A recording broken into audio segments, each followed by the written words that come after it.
In ancient Egyptian belief, death was not an end, but a transition to eternal life.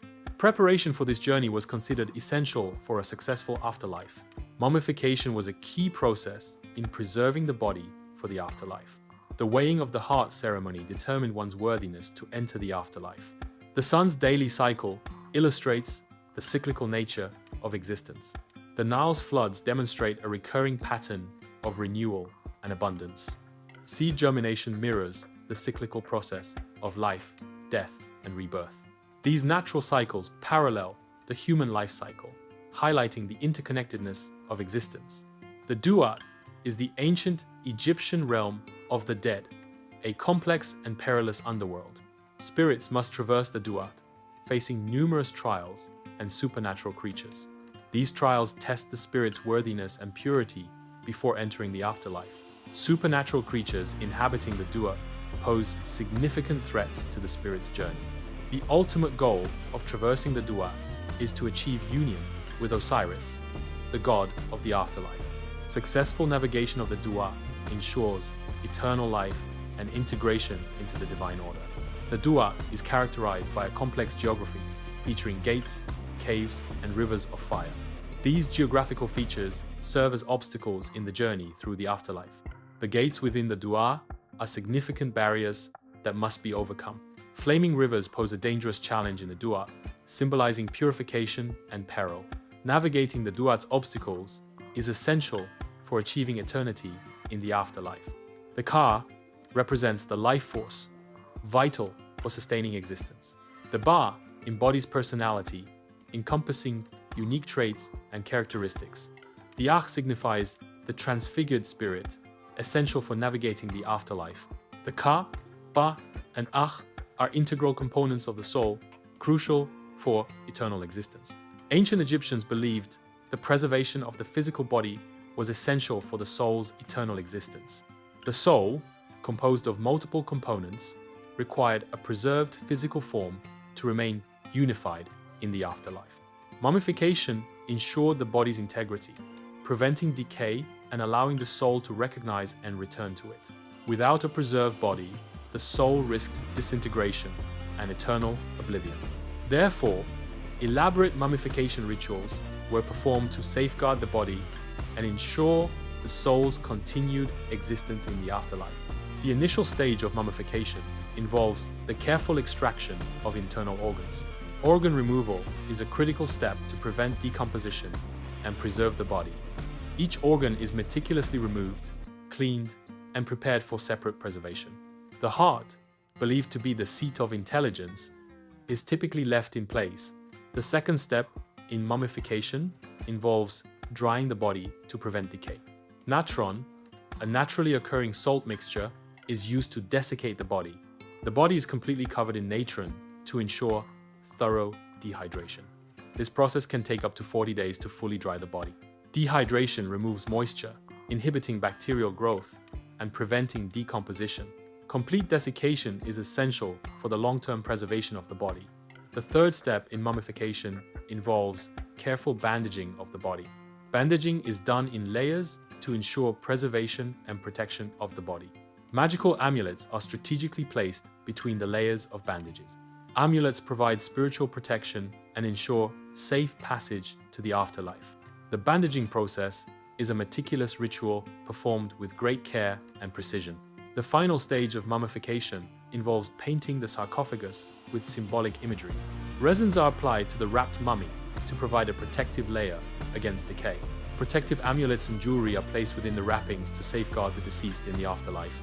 Rituals are performed to ensure the deceased's safe passage and integration into the afterlife. The completed mummy is placed inside the painted sarcophagus, ready for its journey to the afterlife. The pyramids and tombs served as symbolic portals for the deceased. These structures were designed to align the deceased with the gods. The pyramids facilitated alignment with specific stars and constellations. This alignment was believed to ensure the deceased's successful journey into the afterlife. Symbolic portals connected the earthly realm with the celestial sphere. The internal passages of the pyramids served as pathways for the deceased. Hieroglyphic texts within the pyramids functioned as spiritual guides. The pyramid's interior design facilitated the deceased's transition to the afterlife. Pyramids integrated physical structure and spiritual guidance for the deceased. The opening of the mouth ritual aimed to restore vital functions to the deceased.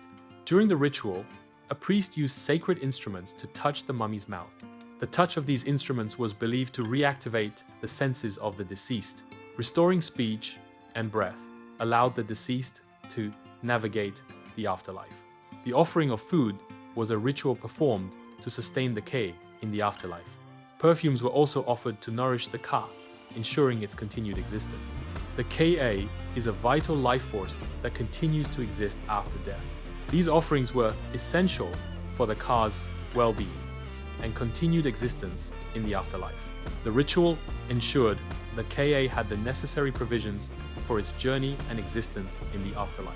Sustaining the Ka through offerings was a central aspect of ancient Egyptian funerary practices. Prayers are recited to guide the spirit through the Duat. The recitation of prayers serves as a spiritual compass for the soul's journey.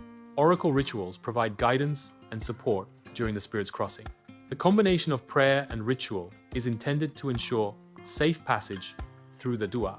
The Book of the Dead is a collection of ancient Egyptian spells intended to assist the deceased in navigating the afterlife. These spells provide guidance and protection during the perilous journey through the underworld. Chants and incantations within the Book of the Dead were believed to empower the deceased. The Book of the Dead includes instructions for overcoming trials and challenges in the afterlife. Successful completion of these trials ensured passage into the eternal realm. The Book of the Dead served as a vital guide for the deceased to achieve eternal life. The Book of the Dead served as an ancient Egyptian guide for navigating the afterlife. It provided instructions and spells to assist the deceased in overcoming challenges in the underworld. The book's contents were intended to ensure safe passage and ultimate acceptance into the realm of the gods. Different versions of the Book of the Dead existed, customized with varying spells and illustrations for individual use. The negative confession is a declaration of innocence recited by the soul. The soul proclaims its purity by denying a list of sins. This recitation aims to prove the soul's worthiness to enter the afterlife. The gods act as judges, weighing the soul's confession against its earthly deeds. Successful completion of the negative confession ensures eternal life. Failure results in the soul's destruction. The weighing of the heart ceremony involves judging the deceased before Osiris. In this ceremony, the heart is weighed against the feather of Maat. The feather of Maat symbolizes truth, justice, and cosmic balance. If the heart is lighter than the feather, the deceased is deemed worthy and can pass into the afterlife. If the heart is heavier than the feather, it is consumed by Amit, the devourer of souls. The scale of judgment visually represents the weighing of the heart against the feather of Maat. This symbolic act represents the assessment of one's life and moral character. The feather of Maat symbolizes truth, justice, and cosmic balance. A balanced scale signifies a life lived in accordance with Maat's principles. The scale of judgment is a core concept in ancient Egyptian beliefs about the afterlife. A soul's lightness of heart determines its acceptance into eternal paradise. The soul's journey involves a transition from earthly existence to a celestial realm. Eternal paradise is depicted as a realm of infinite light and serenity. Entry into paradise signifies the culmination of a righteous life. In ancient Egyptian mythology, Amit was a demoness and goddess with a body that was part lion, hippopotamus, and crocodile. Amit was known as the devourer of souls and eater of the dead, embodying the fear of eternal oblivion. During the weighing of the heart ceremony, a person's heart was weighed against the feather of Maat, representing truth and cosmic balance. If the heart was heavier than the feather, it signified a soul burdened by sin and unworthiness. Souls deemed unworthy were devoured by Amit, resulting in eternal non-existence and the loss of afterlife. The devourer of souls ensured cosmic order by eliminating those who disrupted Ma'at, the principle of truth, justice, and balance. The preserved mummy represents a physical form traversing the threshold to eternal existence. The tomb symbolizes the transition from earthly life to the afterlife. The mummy's preservation signifies an attempt to defy mortality and achieve immortality. The portal represents the gateway to the unknown realm of eternal life. The visual elements combined symbolize the ancient belief in the possibility of life after death. Pyramids and tombs represent the belief in the continuation of the spirit's journey. Ancient cultures believed the spirit would awaken in eternity after death. Pyramids served as monumental structures to facilitate the spirit's transition to the afterlife. Tombs were designed to protect and provide for the spirit's needs in the eternal realm. The architecture and artifacts reflect a deep spiritual connection to the concept of eternal life. The question of whether death is the end is explored through the lens of ancient Egyptian beliefs. Ancient Egyptians prepared extensively for what they believed was a transition to eternity. Elaborate burial rituals and the inclusion of grave goods were central to their concept of the afterlife. Their beliefs centered on the idea that death was not an end, but a transition to a new existence. This perspective contrasts with modern views that often consider death as a definitive conclusion.